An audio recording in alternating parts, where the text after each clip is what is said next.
اب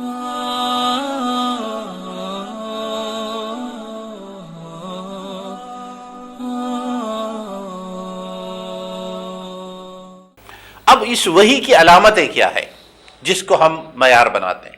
سب سے پہلے ہے 3 چیزیں: اللہ، رسول، قرآن حکیم، قبلہ اور امت.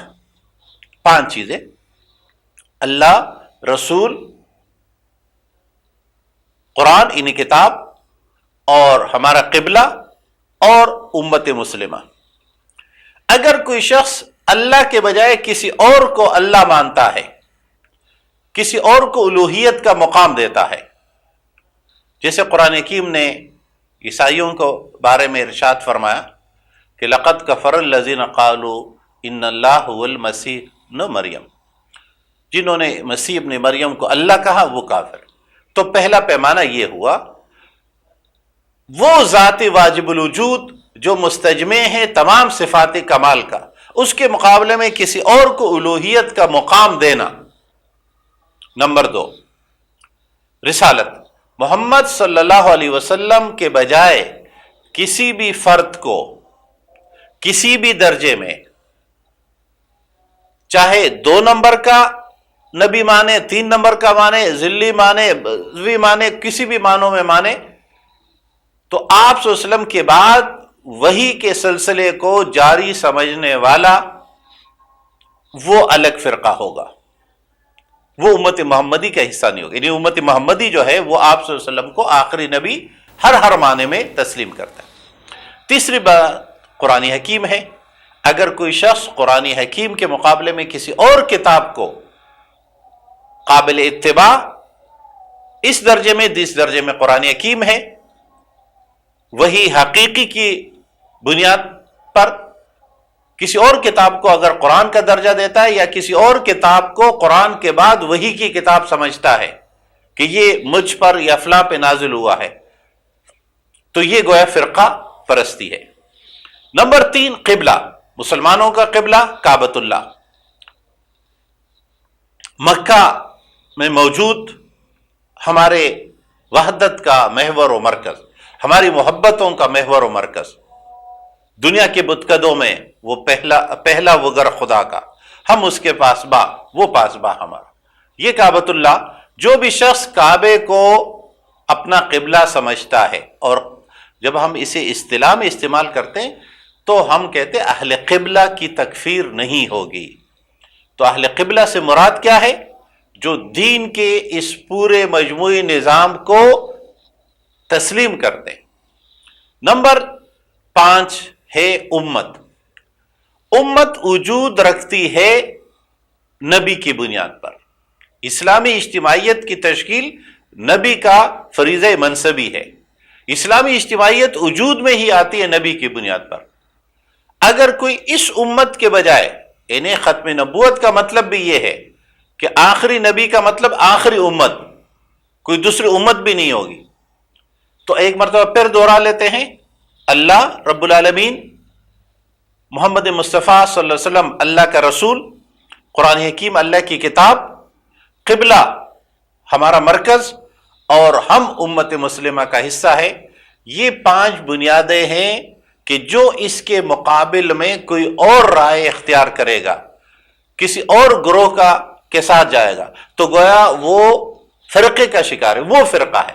یعنی اس کا مطلب یہ ہوا کہ موجودہ تمام کے تمام مسلمان ایک ہے، اور یہ سب مل کر وہ فرقہ ناجیہ ہے، طائفہ منصورہ ہے، یہ نجات اور ہدایت یافتہ ہے. جو ان کو چھوڑ کر ان 5 چیزوں میں سے کسی ایک چیز میں بھی کسی دوسری رائے اختیار کر لے، وہ اس امت کے مقابلے میں دوسرا فرقہ ہوگا. وہ اس ایک میں شامل نہیں ہوگا، بلکہ وہ ان 72 میں شامل ہو جائے گا. اس بات کی ایک دلیل رسول اکرم صلی اللہ علیہ وسلم کی وہ مشہور حدیث ہے جو امام بخاری نے، امام نسائی نے اور بیہقی رحمہ اللہ، ان سب محدثین نے نقل کیا ہے کہ رسول اکرم انس بن مالک رضی اللہ تعالیٰ عنہ فرماتے ہیں کہ رسول اللہ صلی اللہ علیہ وسلم نے فرمایا من صلی صلاتنا واستقبل قبلتنا واکل ذبیحتنا فذاکم المسلم،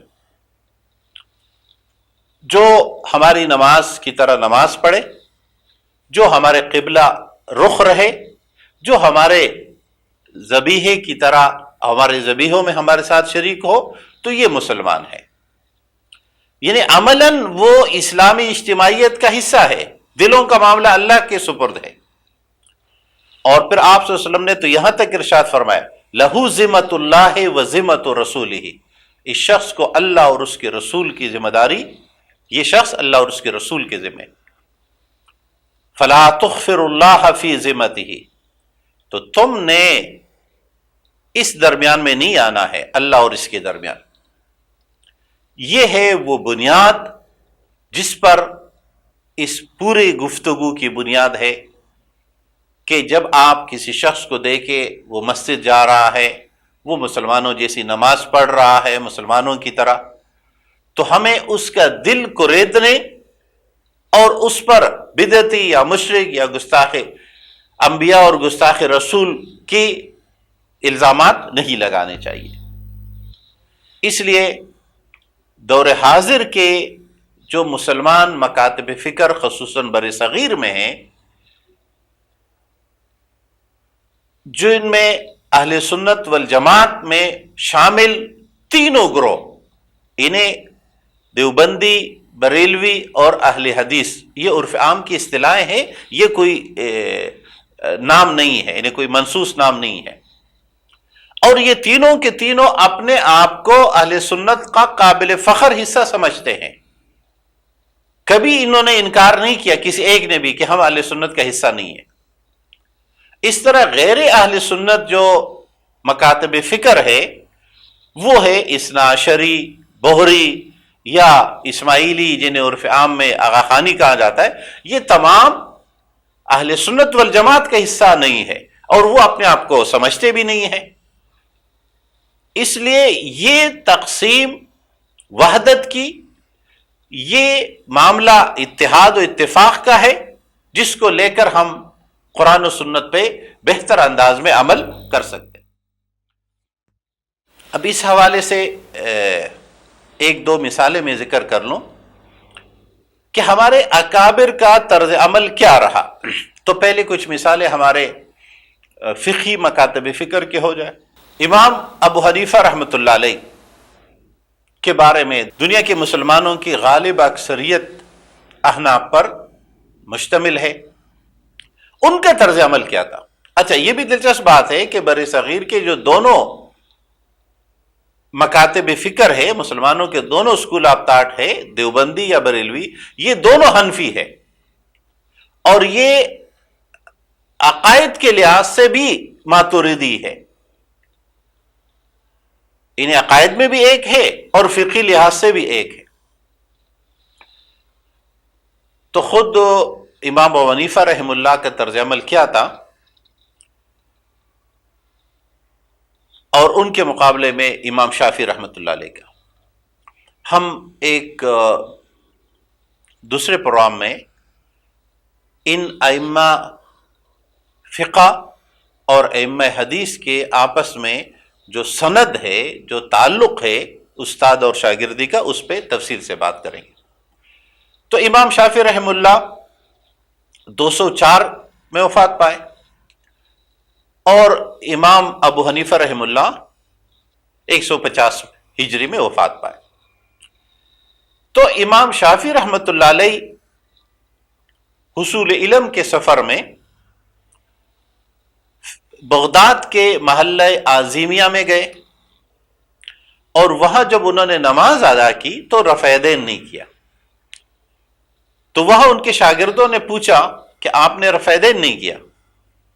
تو انہوں نے فرمایا کہ میرے استاد کے استاد، انہیں میرے دادا استاد کے احترام میں نے رفع یدین نہیں کیا۔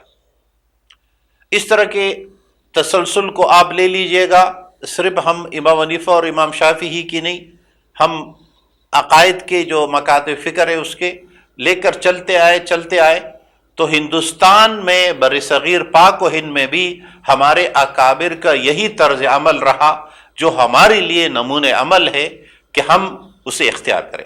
تو آئیے چند مثالیں اس کی جان لیتے ہیں۔